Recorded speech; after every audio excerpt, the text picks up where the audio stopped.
எத்தனை வயசானாலும் இந்த வசனத்தை சொல்லி ஜோம் பண்ணுங்க, நல்லா இருப்போம். வாசிங்க 71ஆம் சங்கீதம் 17ஆம் வசனம் 18ஆம் வசனத்தை வாசிப்போம்.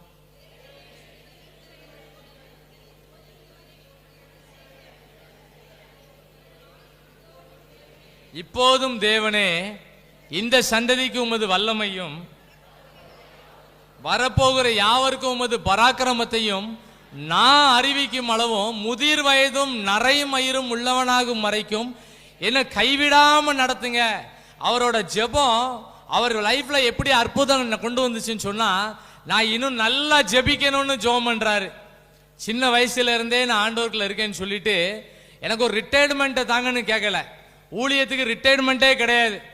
ஊழியத்தை நம்ம நல்லா செய்யணும். அவர் சொல்றாரு, இப்பொழுதும் தேவனே, இந்த சந்ததிக்கு உமது வல்லமையும் இனி வரப்போகிற யாவருக்கும் உமது பராக்கிரமத்தையும் நான் சொல்லக்கூடிய அளவுக்கு எனக்கு வல்லமையை தாரும்னு கேட்கிறாரு. ஆமென்.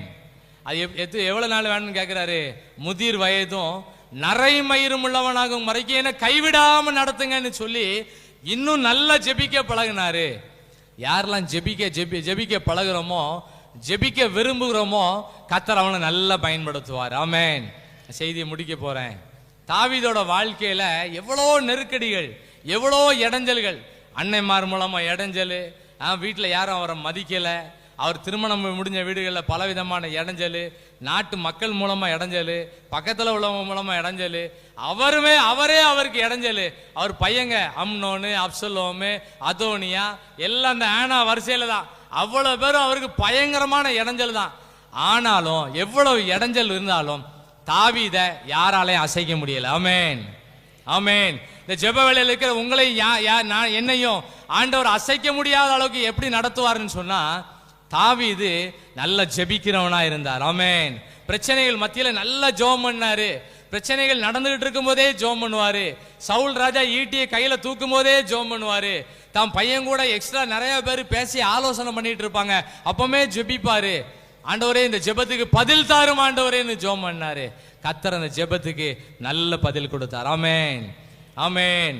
இந்த ஜெப வேலை இருக்க நீங்களும் நானும் நல்ல ஜெபிக்கிறவங்களா மாறிடணும். பிரச்சனை முடிஞ்ச பிறகு ஜெபிக்க கூடாது, பிரச்சனைக்கு முன்னாலே ஜெபிக்கணும். பிரச்சனை வருதுன்னு தெரியும் போதே நம்ம ஜெபம் பண்ண பழகிடணும். தாவீது நல்ல ஞானமா ஜெபம் பண்ணிட்டே இருந்தாரு. அந்த ஜெபத்துக்கு நல்ல ஒரு வழி நடத்தல் கிடைச்சது. நல்ல வழி நடத்தல் கிடைக்கும். என்ன செய்யனே சில நேரம் தெரியாது, என்ன முடிவு எடுக்கன்னே தெரியாது. ஜெபம் பண்ணிட்டே இருங்க. ஆண்டவர் நல்ல செய்தியை போன் மூலமா கொண்டு வருவாரு, அழகான வழி நடத்துவாரு. ரெண்டாவது ஆமேன் சொல்றாங்க நிறைய. 2 பேரும் ஆமேன் சொல்லிருக்காங்க. சொல்லுங்க, ஒரு ஆமேன் சொல்லுங்க.